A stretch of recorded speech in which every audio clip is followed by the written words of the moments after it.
Today, we're going to dive into what many people call one of the greatest short stories ever told.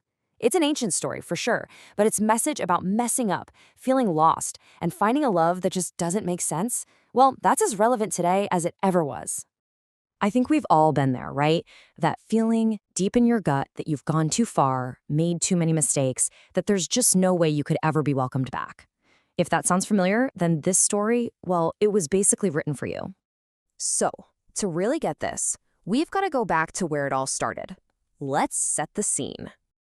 Picture this. About 2,000 years ago, the storyteller, Jesus, is standing in front of this really interesting crowd. You've got the super religious, rule-following types on one side, and then you've got the people they'd call sinners, the rule breakers, on the other. And he tells them this story to completely flip their ideas about forgiveness and love. It all starts with a family, a father and his two sons. Okay, so the whole story really kicks off with a single request from the younger son. And honestly, it's so shocking, the original audience would have just gasped. Now, at first glance, you might just think, okay, he's greedy. But to really get the weight of this moment, you have to understand the culture back then. This wasn't just about money, not even close. When he asked for his inheritance early, he was basically looking his father in the eye and saying, "You're worth more to me dead than you are alive. Just give me your stuff now." It's just about the most disrespectful thing he could possibly do. And how does the father react to this unbelievable insult?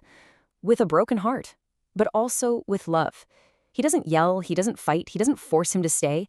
He liquidates a third of everything he owns, hands the cash over to his son, and just watches him walk away. So, our guy's got his pockets full, and he's finally free from his family. He heads out to live the life he's always dreamed of. But, as you can probably guess, that dream quickly turns into a total nightmare. I mean, he just blows through it all. He's living large, throwing crazy parties, and is surrounded by people he thinks are his friends, but really, they're just there for his money. Of course, a party like that can't last forever. And then, bam, reality hits. And it hits hard. Right as his last penny is spent, a massive famine sweeps through the country. All of a sudden, he's got nothing. No money, no food, and all those friends, they're gone. He's never been more alone. Desperate for work, he takes the only job he can find, which, for a Jewish man, was the most humiliating, disgusting job imaginable. Feeding pigs. I mean, this isn't just a low point, this is rock bottom. It's right there, in that moment of total disgrace, so hungry he's staring at pig food and thinking it looks good, that something finally clicks. He wakes up. He realizes that even the lowest paid servants back at his father's house have it better than him, and he decides it's time to go home. And this is where the story really hits its climax. The son starts that long, shameful walk back home, practicing his apology speech over and over, expecting the absolute worst. This is the speech he's got on repeat in his head. And notice what he's asking for. He doesn't dare ask to be a son again. He feels like he's thrown that away forever. No, he's just hoping, maybe his dad will let him work as a servant. So what he expects to happen, and what actually happens, well, they couldn't be more different. He's bracing for anger, for a lecture, for total rejection. What he gets instead is something nobody, especially not the original audience, would have ever seen coming. Now, here's a crucial little piece of cultural info you need to know. Back then, for an older, respected man, an elder, to hike up his robes and run was shameful. It was seen as completely undignified. But this father, he couldn't care less about his dignity.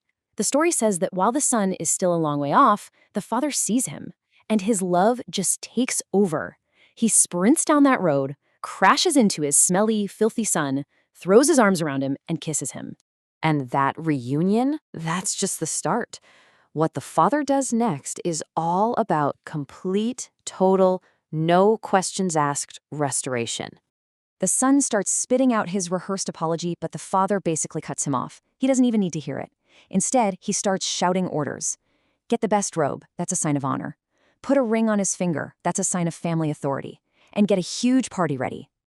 And then the father explains why he's so happy, using some of the most beautiful words in literature.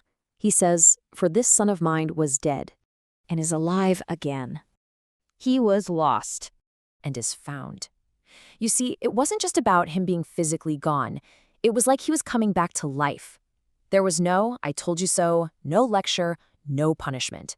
Just pure, overwhelming joy that the one he loved had come home. And so, this ancient story leaves us with a pretty big question to think about.